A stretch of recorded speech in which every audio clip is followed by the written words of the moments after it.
안녕하세요. 부동산 전문 조정희 변호사입니다. 지난 2025년 10월 15일 발표된 부동산 대책은 가장 높은 강도의 규제로 평가됩니다. 그 이유는 바로 서울 전역과 경기도 12곳을 투기과열지구 및 조정 대상 지역으로 지정함으로써 지금까지의 부동산 규제 가운데서도 가장 광범위한 지역을 대상으로 삼았다는 점입니다. 그런데 이 규제 지역 지정 과정에서 기준과 절차 측면에서의 위법 사항이 있었다는 이유로 최근 천하람 국회의원이 행정소송을 제기했습니다. 서울 도봉구, 강북구, 경기 유황시, 성남시 중원구 등 8개 지역에 대한 조정 대상 지역 지정을 취소하라는 내용인데요. 여기서 잠깐 정리해보면 이번 소송은 10.15 대책 전체를 뒤집자는 내용은 아니고 대책 가운데 8개 지역에 대한 조정 대상 지역 지정이 위법하니 이 부분이 취소되어야 한다는 것입니다. 이 사건의 핵심은 법령이 정한 지정 기준을 정부가 제대로 적용했느냐, 즉 기준과 절차의 문제입니다.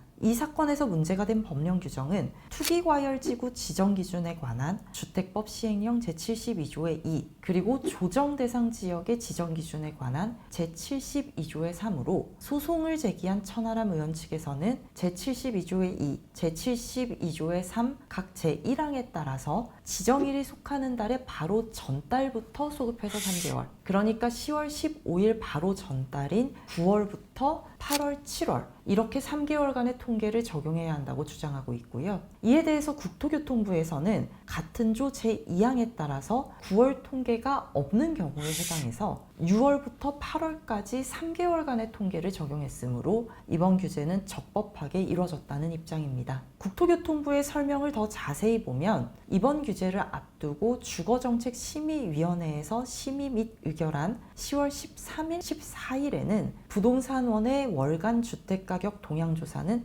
8월 이전까지의 통계만 존재했다는 겁니다. 문제는 9월 통계가 적용됐었다면 이번 소송의 대상이 된 8개 지역은 조정 대상 지역에서 제외될 수 있었기 때문에 그 차이가 상당히 크다는 것입니다. 참고로 조정 대상 지역으로 지정되면 주택담보대출에 있어 LTV 50%, DTI 50% 제한을 받게 되고요. 다주택 양도소득세 중과와 함께 장기보유 특별공제가 배제되고 분양권 전매 시 50% 단일세율 적용, 1순위 청약 자격 강화, 그리고 주택 매수 시 주택 취득 자금 조달 및 입주 계획서를 제출해야 하는 등 주택을 취득하거나 매도하는 데 있어서 여러 제한을 받게 됩니다. 그렇다 보니 조정 대상 지역에 포함되는지 여부가 해당 지역의 주택 소유자나 잠재적 매수자 입장에서는 상당히 첨예한 문제가 될 수밖에 없습니다. 이번 소송의 관건은 조정지역 심의 및 의결 당시 9월분 통계 자료가 이미 나온 상태였음에도 국토부에서 이 통계 자료를 배제하고 문제가 된 8개 지역도 조정지역에 포함시킨 것이냐, 아니면 실제로 아직 9월분 통계가 나오지 않아서 반영이 불가능했느냐,